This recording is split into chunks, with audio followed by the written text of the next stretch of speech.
Elaine, apareceu.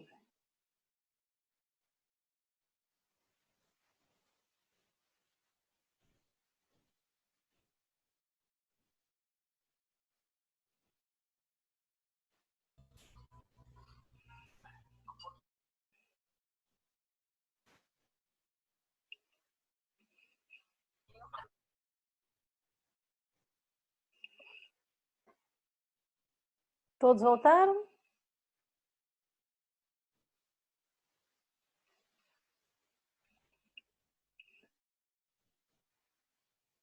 Pessoal, voltou todo mundo? Todos voltaram?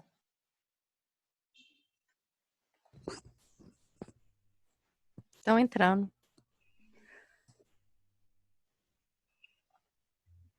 Vou andar um pouquinho, depois eu vejo. Vou esperar um pouquinho, só para entrar todo mundo. Ver se eu consigo ver aqui quem está entrando.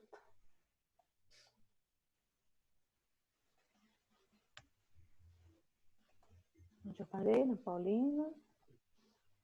Então, voltando a falar, né, dessa professora, essa fera importante aí da enfermagem, o que ela fala quando ela faz um dimensionamento, o que ela usa é planejamento, né? É você planejar e ter um planejamento e ter essa avaliação.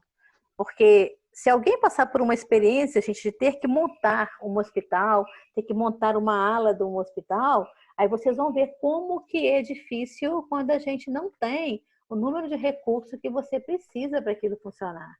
Né? E a gente, assim, a maioria dos enfermeiros passam por isso.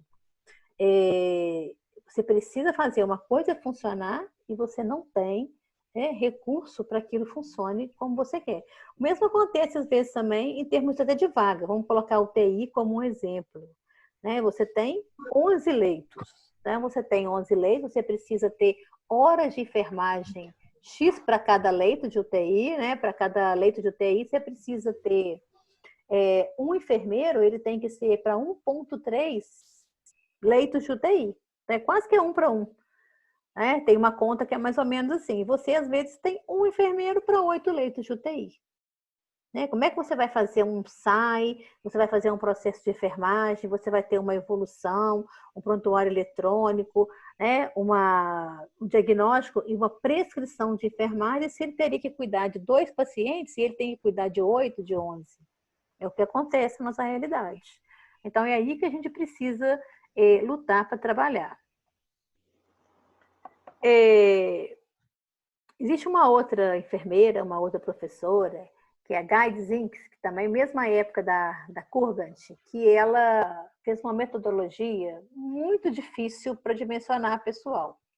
Então, o que ela fez? Ela criou um método que ele conseguia sistematizar o interrelacionamento e ela conseguia mensurar algumas variáveis importantes na carga de trabalho da enfermagem. Então, o que ele identificou? Ele identificou que tinha uma carga de trabalho na unidade, né? Então, a unidade teria que atender, vamos colocar assim, 50 leitos, tá? Então, aqui você tem uma carga de trabalho grande, que são 50 leitos. O índice de segurança técnica, ela criou esse índice de segurança técnica. O que é isso? É você ter funcionários para poder dar folga para os outros, né? Para poder ter férias. Então, você tem que ter sempre funcionários a mais na sua escala. Né? Que eles estejam alocados em outros serviços, você coloca 2, às vezes, numa unidade, mas você sabe que se faltar alguém, você tem aonde buscar esse recurso, e o tempo realmente efetivo de trabalho. Né? Quanto tempo a minha equipe demora para a aferição de sinais vitais? Quanto tempo ela vai fazer os processos de higienização e conforto do paciente? Quanto tempo demora para se fazer um curativo? Quanto tempo demora para circular uma cirurgia plástica? Então, isso tudo você precisa ter ter uma visibilidade dessas coisas que são subjetivas, que têm que se tornar objetivas. E aí, a partir disso, ela propõe que você comece a ter uma estimativa, conhecer o comportamento, como que essas variáveis vão comportando. Né? Se tiver uma equipe sólida, uma equipe que tem liderança, você consegue diminuir a carga de trabalho. É muito fácil. Pega uma equipe de enfermagem que tem vamos colocar em técnico, você é o supervisor, você tem 6 na sua equipe, mas tem um técnico que não trabalha. Ele fica no computador, o outro está apertado, ele terminou o serviço dele, que não é tarefa, é equipe, E ele senta, ele vai ficar, ele está enrolando, ele some do serviço, ele estabiliza toda a sua equipe, né? Então, isso implica o quê? Em tempo de trabalho efetivo, e isso aumenta a carga de trabalho da equipe.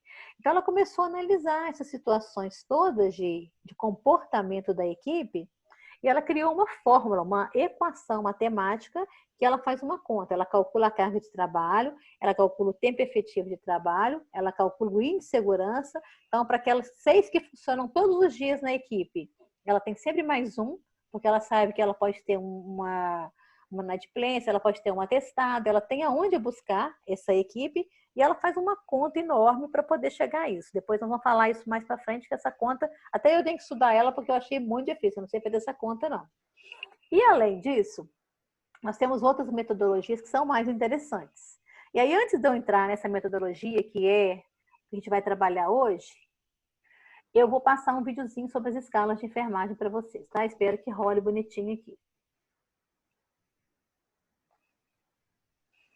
Olá, equipe, seja muito Tá dando certo?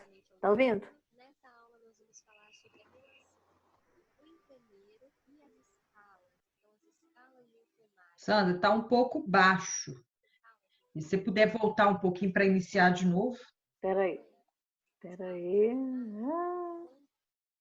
Só um minutinho. Volume, eu não sei se eu consigo ter acesso aqui. Deixa eu ver aqui. O meu tá 100%. Vamos ver aqui no som. Deixa eu aumentar um pouquinho aqui. Eu coloquei o máximo, tá? Que eu consigo aqui para vocês. Me dá um ok aí, tá? Se tiver... Peraí. Olá, equipe, sejam muito bem-vindos novamente ao Intermundo. Nesta aula nós vamos falar sobre a relação entre o enfermeiro e as escalas. Então, as escalas de enfermagem. Você sabe quais são as principais escalas de enfermagem? Ou quando elas são aplicadas? Qual é a indicação? Quais os benefícios? Então, a gente vai falar sobre tudo isso e muito mais nessa aula. Então, vamos lá.